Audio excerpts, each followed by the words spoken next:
الحمد لله نحمده ونستعينه ونستغفره ونعوذ بالله من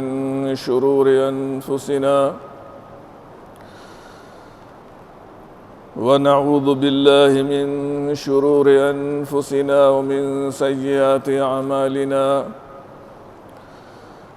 من يهده الله فلا مضل له ومن يضلل فلا هادي له وأشهد أن لا إله إلا الله وحده لا شريك له وأشهد أن محمدًا عبده ورسوله أما بعد فإن خير الحديث كتاب الله وخير الهدي هدي محمد صلى الله عليه وسلم وشر الأمور محدثاتها وكل محدثة بدعة وكل بدعة ضلالة وكل ضلالة في النار فأعوذ بالله السميع العليم من الشيطان الرجيم بسم الله الرحمن الرحيم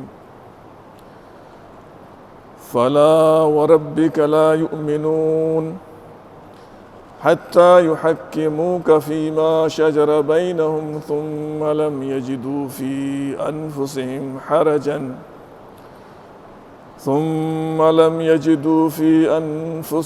حرجا مما قضيت ويسلموا تسليما اسلامی و دینی بھائیوں اور محترم اساتذہ اکرام، ذکر چل رہا تھا کہ کس طریقے سے اللہ کے رسول صلی اللہ علیہ وسلم کے صحابہ ہر حال میں اللہ کے رسول صلی اللہ علیہ وسلم کی سنت کی اتباع اور پیروی کرنے والے تھے، اور اگر کسی موقع سے کسی سے تھوڑی سی لغزش ہو گئی اور اللہ کے رسول صلی اللہ علیہ وسلم کی سنت سے ہٹ گیا، اور اس کے بعد اگر کسی نے اس کی یاد دہانی کرائی کہ آپ اللہ کے رسول کی سنت سے ہٹ رہے ہیں یا ہٹ گئے ہیں، تو وہ صحابی رسول اپنی رائے، اپنے اجتہاد سے اور اپنی بات سے رجوع کر کے اللہ کے رسول صلی اللہ علیہ وسلم کی سنت پر عمل کیا کرتا تھا، اس کو اپنایا کرتا تھا۔ یہی فارمولہ اور یہی اصول اور یہی قانون ہمارے لیے بھی ہے، آپ کے لیے بھی ہے، اور قیامت تک جتنے بھی لوگ آئیں گے ان کے لیے ہی یہی فارمولہ، یہی اصول ہے اور یہی ضابطہ ہے کہ اگر اللہ کے رسول صلی اللہ علیہ وسلم کی صحیح سنت مل جائے اور دوسری طرف کسی عالم دین کا اجتہاد ہو، کسی امام کی رائے ہو، کسی صحابی کا قول ہو، تو ہمیں اللہ کے رسول صلی اللہ علیہ وسلم کی سنت پر عمل کرنا چاہیے۔ جس طریقے سے ہمارے اور آپ کے درمیان دینی مسائل میں اختلافات ہوتے ہیں، ہو جایا کرتے ہیں، اور یہ اختلاف ہونا کوئی نئی چیز نہیں ہے، نئی بات نہیں ہے، فطری چیز ہے۔ صحابہ کے درمیان بھی دینی مسائل میں اختلاف ہوا کرتا تھا، تو وہ لوگ اپنے ان اختلافی مسائل کو کیسے حل کیا کرتے تھے، اس کا طریقہ کار کیا تھا،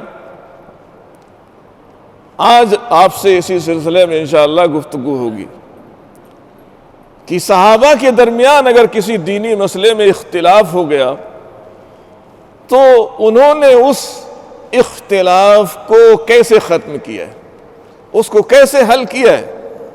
میرے سامنے ایک حادثہ ہے، ایک واقعہ ہے، اور امام مالک رحمۃ اللہ علیہ نے اپنی مشہور کتاب موطا کے اندر اس کو ذکر کیا ہے صحیح بخاری کے اندر بھی ہے، صحیح مسلم کے اندر بھی یہ حادثہ ہے، اور احادیث کی دیگر کتابوں کے اندر بھی یہ حادثہ ذکر کیا گیا ہے۔ حادثہ کیا ہے؟ عبداللہ ابن حنین بیان کرتے ہیں، کہتے ہیں کہ عبداللہ ابن عباس رضی اللہ تعالی عنہ اور ایک دوسرے صحابی ہیں مسور ابن مخرمہ، ان دونوں کے درمیان اختلاف ہو گیا۔ کس سلسلے میں اختلاف ہوا؟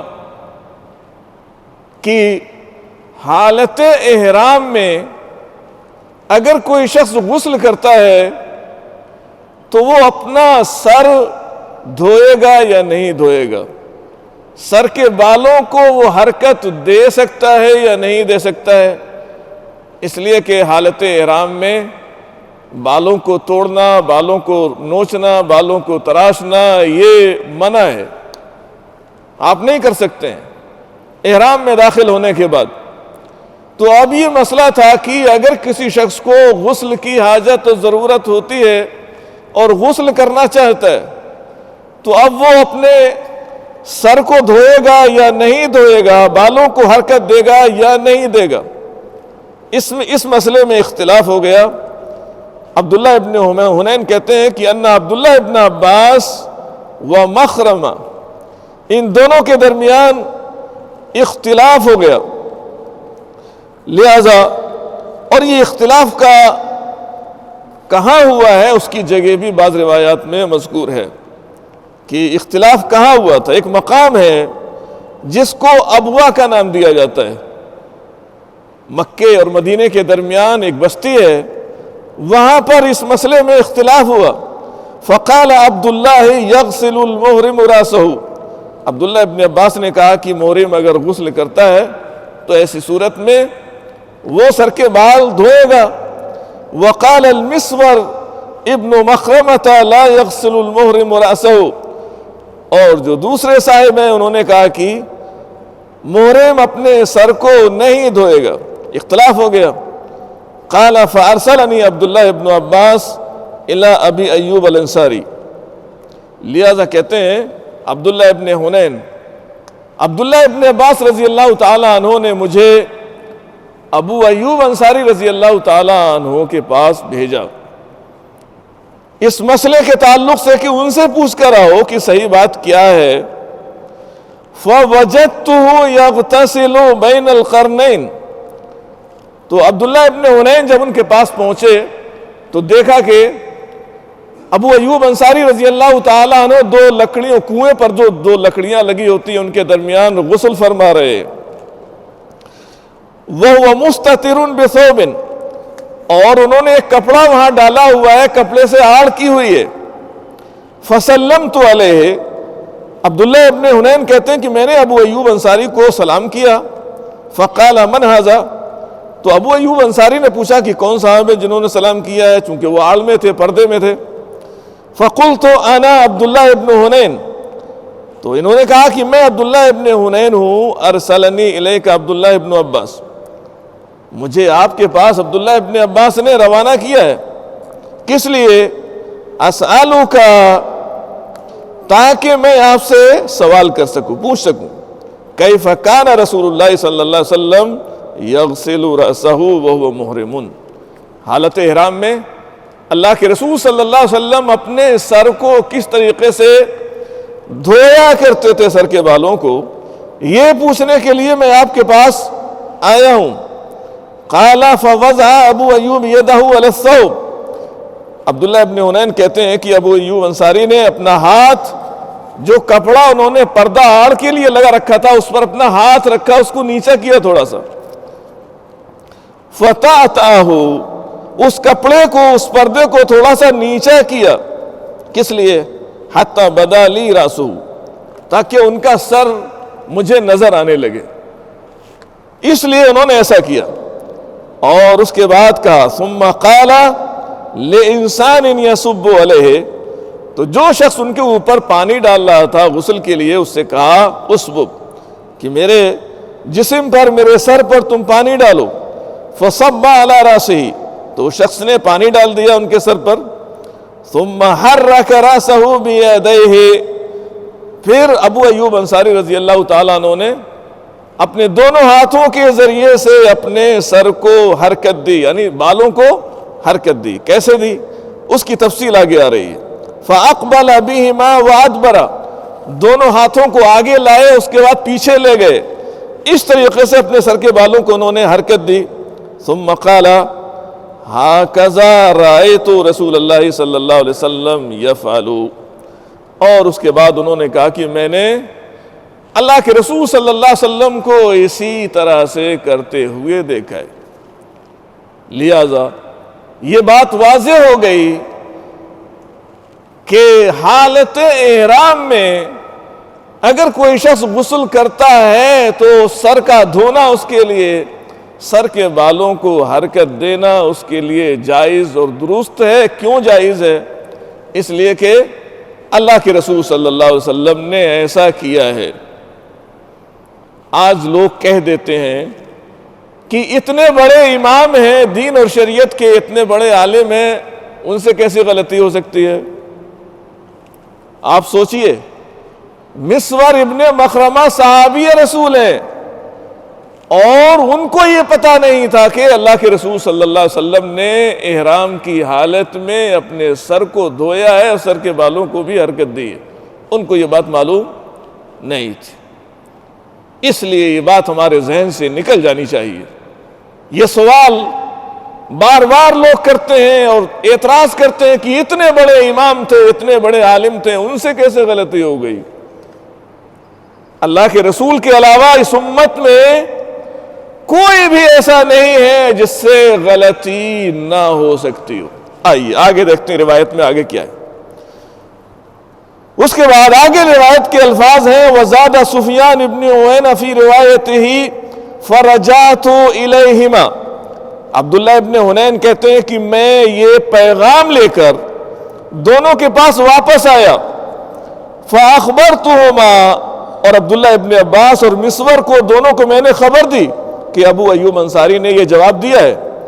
فَقَالَ الْمِسْوَرُ، تو مسور نے کہا، مسور جو یہ ماننے کے لیے تیار نہیں تھے کہ محرم اپنے سر کو دھو سکتا ہے، وہ انکار کر رہے تھے، لیکن اللہ کے رسول کی یہ حدیث سننے کے بعد انہوں نے ابن عباس سے کہا، لا عماری کا ابداً، اب میں آپ سے کسی بھی دینی مسئلے میں کوئی اختلاف، کوئی جھگڑا، کوئی مناظرہ، کوئی بحث و مباحثہ آپ سے نہیں کروں گا۔ آپ کا علم دین اور شریعت کا مجھ سے بہت زیادہ ہے، آپ کو علم ہے دینی مسائل کا، مجھ سے زیادہ علم آپ کے پاس ہے، اس لیے آئندہ میں آپ سے اس سلسلے میں کوئی اختلاف نہیں کروں گا۔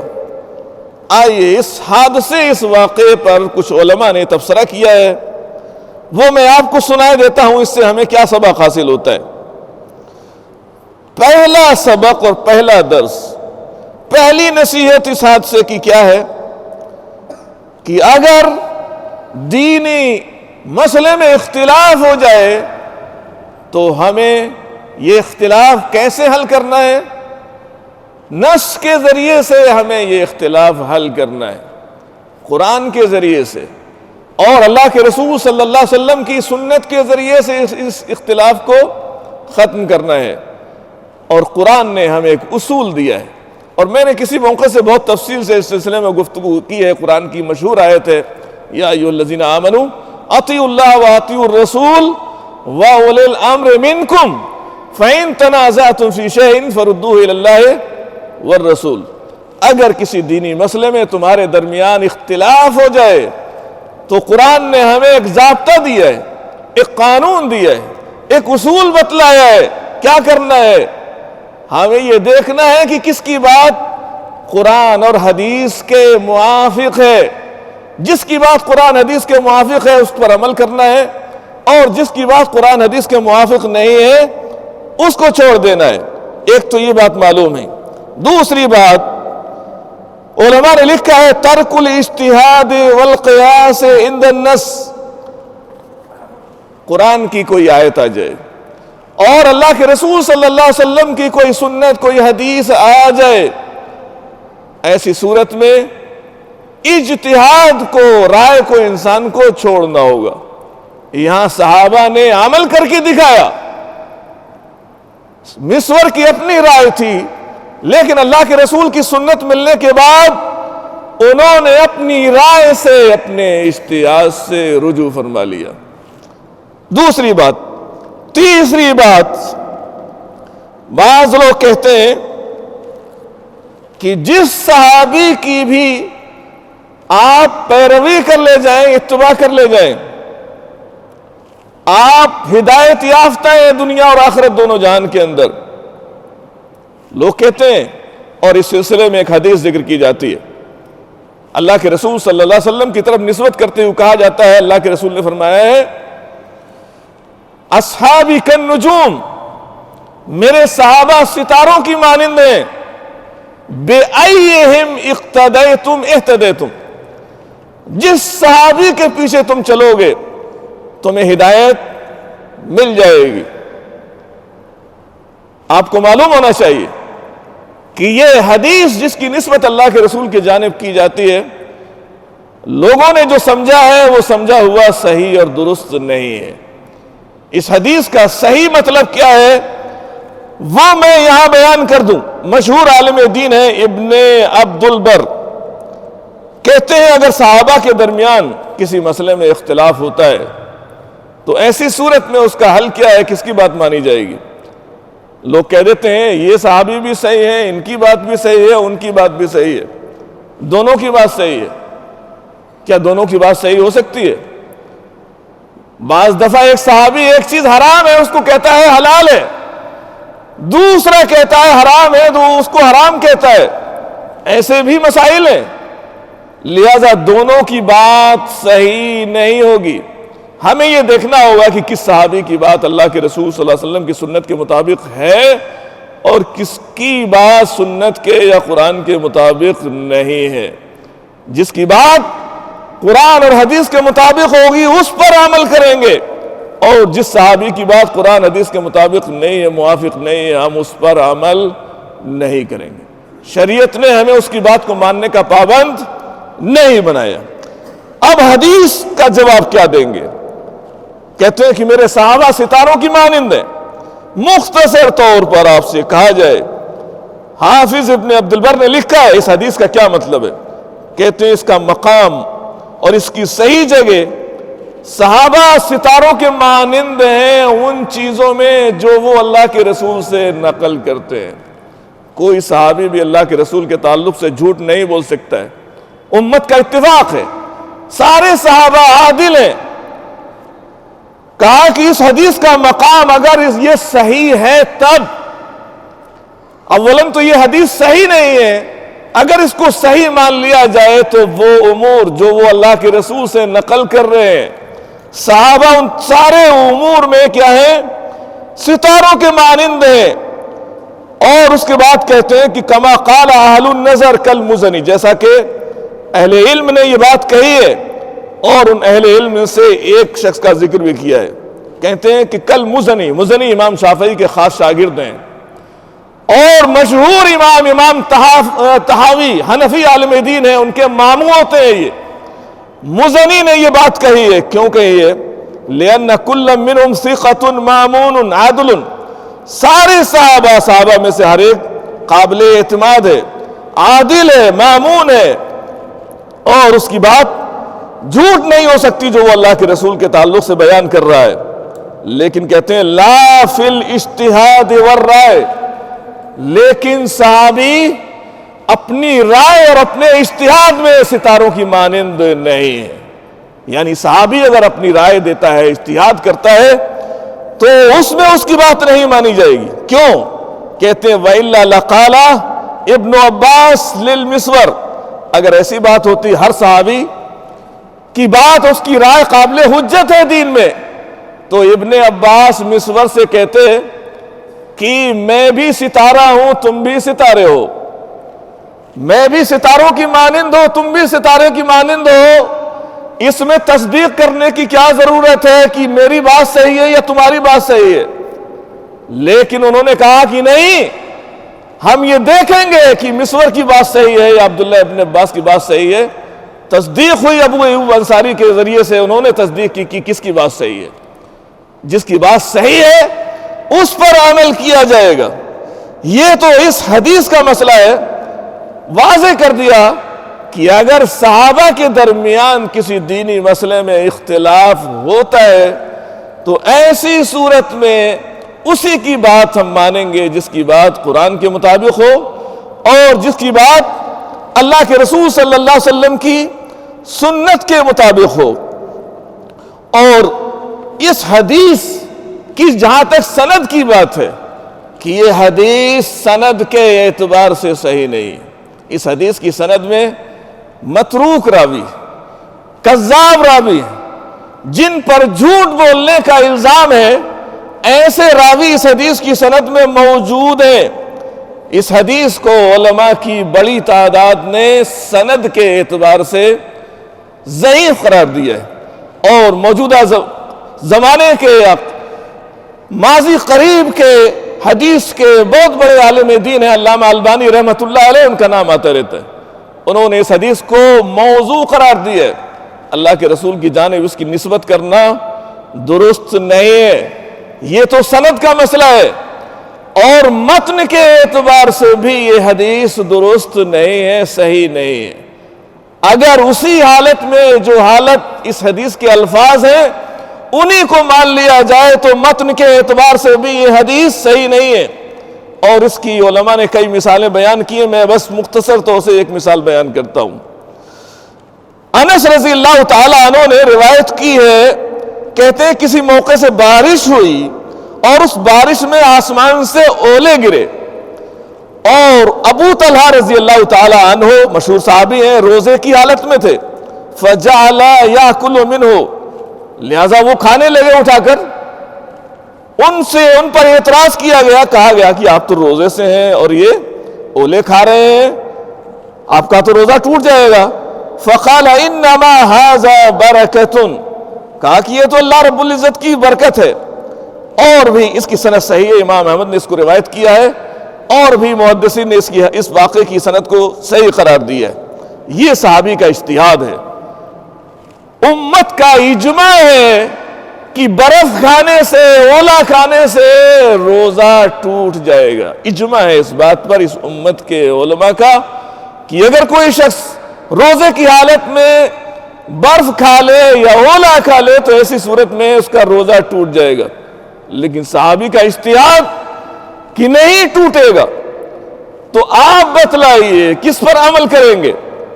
اگر ہر صحابی کی بات, اس کی رائے, اس کا اجتہاد درست اور صحیح ہے تو ایسی صورت میں آپ برف کھاتے رہیے, اولے کھاتے رہیے, کوئی فرق نہیں پڑتا ہے.